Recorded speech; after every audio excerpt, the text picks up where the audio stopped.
Ya, halo, nama saya Ren Kevin Lesmana dengan NIM 122411016 dari program studi informasi sistem informasi. Saya bakal menjelaskan sedikit tentang aplikasi sederhana yang saya buat, yaitu sistem kasir di usaha biliar. Ada dua hal yang akan saya jelaskan. Pertama front end-nya dan back end-nya. Ya, jadi sebelum kita menuju ke back end-nya, kita bakal lihat dulu visualnya seperti apa atau user interface-nya. Oke, tampilan awalnya adalah login page. Jadi di sini kita bisa akses ke akun adminnya, dan bila misalkan katakanlah ada kasir baru gitu ya, itu kita bisa bikin account baru, sign up baru. Cuma itu not unnecessary lah, nggak terlalu penting. Jadi itu kita kesampingkan aja dulu. Jadi setelah kita login, kita bakal di redirect ke halaman dashboard.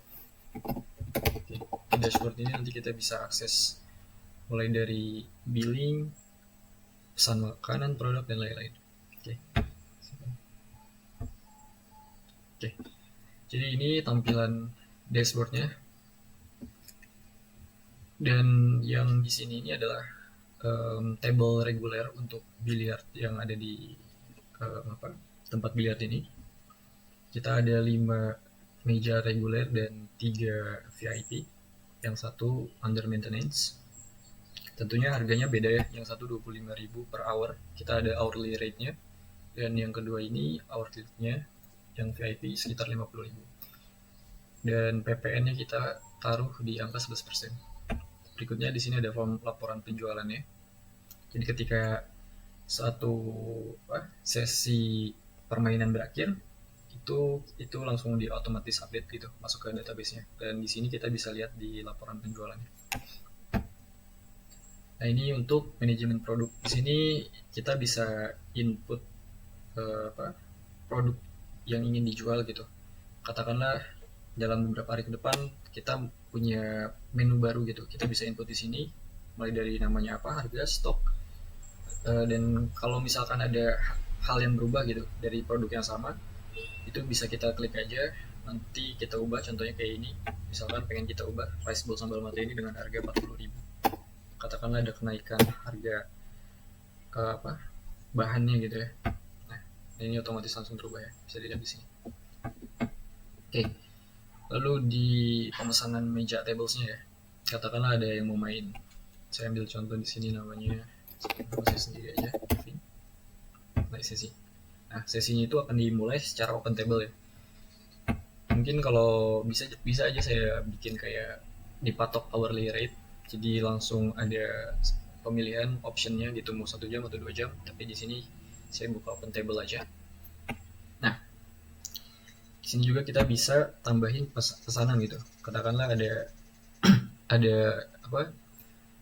dari customernya itu dia pengen nambahin 1 french fries gitu. Jadi dia pengen main sambil makan. Oke, di sini kita tinggal tambahin aja.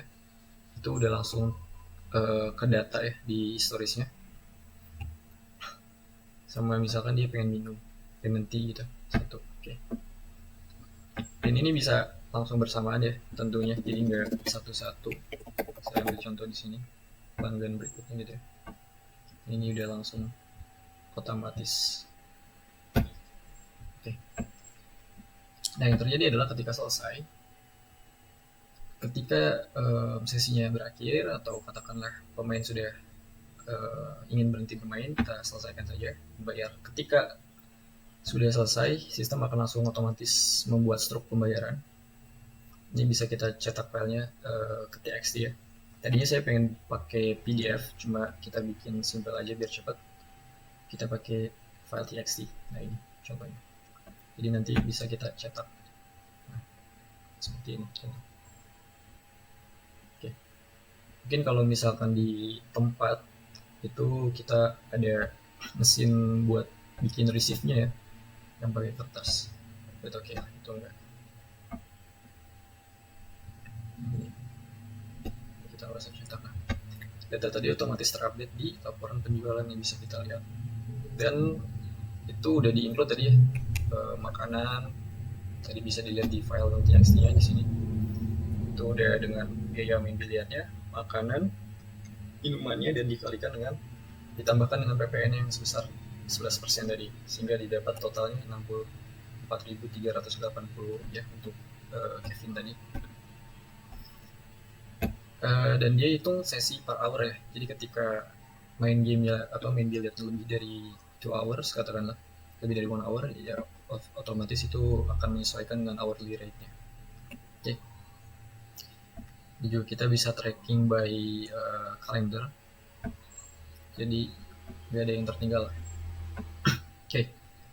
Kurang lebih kayak gitu, simpel ya. Sekarang kita bisa cek langsung ke backend ya. Ini kita close dulu aja. Ini backend ya. Di sini kita pakai database-nya MySQL, bisa dilihat di sini. Nah, ini dia. Oke, jadi sebelum kita buat aplikasinya, tentunya kita butuh database. Database ini saya bikin beberapa table. Yang termuat di dalam database ini ada user, tentunya untuk biar kita bisa login ke aplikasinya. Terus data tables-nya, lalu ada data session. Nah ini di session ini masuk ke laporan tadi, laporan penjualan tadi. Di laporan penjualan dia ngambil datanya, diintegrate-nya ke si session ini, di table session ini. Nah untuk produk ini di tempat menu, disinilah kita input menyimpan si menu-menu tadi yang udah diinput. Oke. Ini untuk order details, dan ya kurang lebih itu aja. Ada 1, 2, 3, 4, 5 ya, 5 table. Nah ketika database yang udah jadi, kita langsung lanjut ke aplikasinya ya. Ini backendnya. Di sini saya pakai WPF. Ada yang pakai form, tapi saya lebih cenderung suka pakai WPF karena dia lebih fleksibel tentunya. Nah yang pertama itu kita ada app.xaml-nya. Nah di sini itu buat deklarasi sendiri aplikasi itu sendiri. Yang paling penting tuh bisa dilihat di sini di Startup Theory login view. Jadi ini tuh buat ngasih instruksi ke sistem bahwa page yang pertama kali muncul itu si form tadi, si login tadi. Oke. Nah di situ, nah dia bakal ngasih tahu gitu buat ini yang pertama kali dimunculkan. Dan untuk codingannya sendiri kurang lebih kayak gini. Oh ya, tapi sebelum jalanin codingnya, jangan lupa kita harus integrate dulu ke database. Nah di situ kita pakainya MySQL, itu bisa disambungin aja lewat Nugget ya. Ini ada di manage Nugget package namanya di sini. Nanti kalian tinggal browse aja. Nah kalau udah, codingannya kurang lebih seperti ini. Dan ini udah include dengan UI-nya. Contoh, kalian bisa lihat di sini button sign include dan lain-lainnya. Okay. Sorry, UI-nya ada di sini.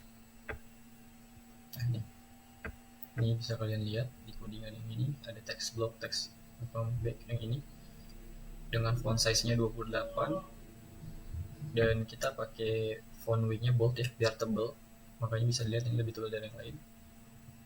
Warnanya kita pakai putih, dan alignment-nya kita taruh center biar dia tengah, tepat di tengah. Ini kita pakai stack panel biar dia tumpang tindih lah, maksudnya nggak tumpang tindih tuh, jadi dia terurut gitu, ada yang paling atas, paling bawah, nggak saling nimpa itulah pokoknya. Oke. Nah untuk login view ini, untuk UI-nya ini kita codingannya di sini, dan untuk si sistemnya ini ada di sini. Jadi yang menentukan ketika button itu diklik kita bakal di direct mana atau akan mengirim apa dan lain-lain, atau buat input password dan lain-lain. Kayak ini ada di sini. Setelah dari situ kita bakal ini ya, kita bakal di redirect lagi dari login view. Tapi sebelum itu ada register view tadi ya untuk daftar accountnya. Cuma ini ya kurang lebih buat bikin akun aja, jadi kita skip aja. Ini untuk codingannya seperti ini. Okay. Nextnya kita punya di sini dashboard. Nah ini, jadi yang membedakan dari XAML dan XAML.js itu, XAML itu lebih untuk UI-nya aja, dan codingannya itu di yang .cs-nya gitu. Nah, ini untuk codingannya, codingan UI-nya, dan ini untuk codingan sistemnya. Nah, ini backendnya agak lumayan panjang dan complicated. Disclaimer juga, saya bikin ini dengan bantuan Copilot ya. Saya pakai Gemini 2.5 Pro. Itu memang untuk coding, dia untuk coding dan matematika. Jadi untuk debugging itu lebih optimal lah ya, lebih bagus, lebih mudah. Oke, dari dashboard tadi kita punya beberapa hal yang bisa dijelasin di situ.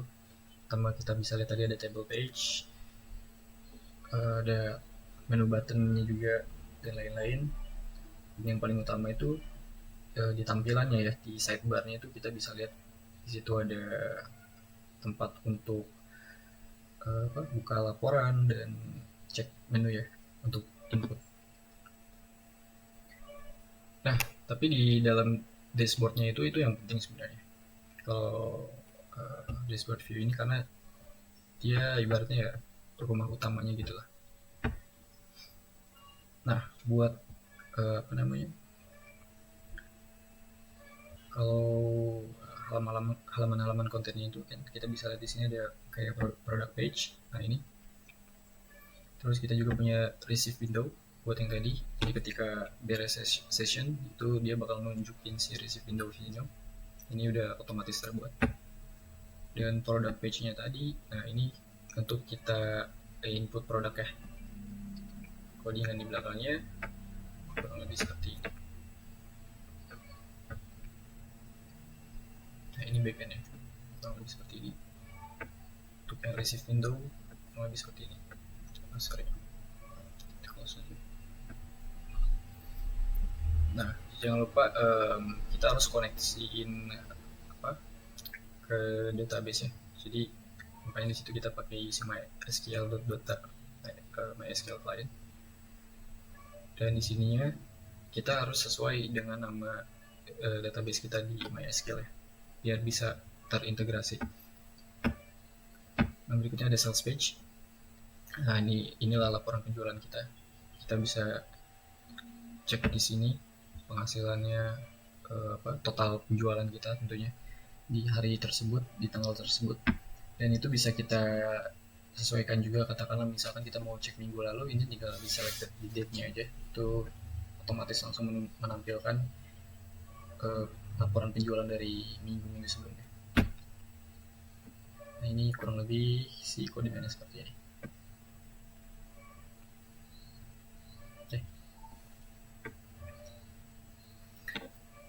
Terus kita juga punya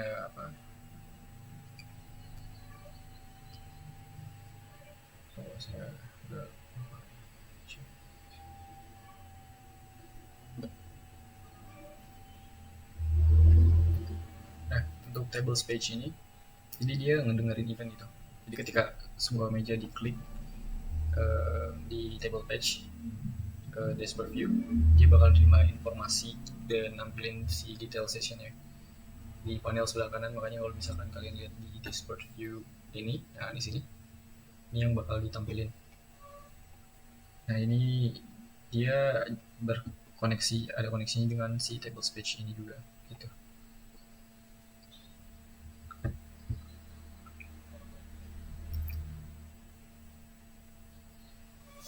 Nah jadi buat logika buat mulai session, terus mengakhirin session, terus nambahin apa produk yang diinginkan, misalkan dia mau pesen order makanan minuman, ngitung ngitung total tagihan dan lain-lain. Ini semuanya ada di si itu ya, di si dashboard ini. Makanya dashboard ini yang paling utama gitu, ini yang penting di tables page, sorry, ini tables page. Nah ini codingan di belakangnya. Oke, kurang lebih kayak gitu. Thank you.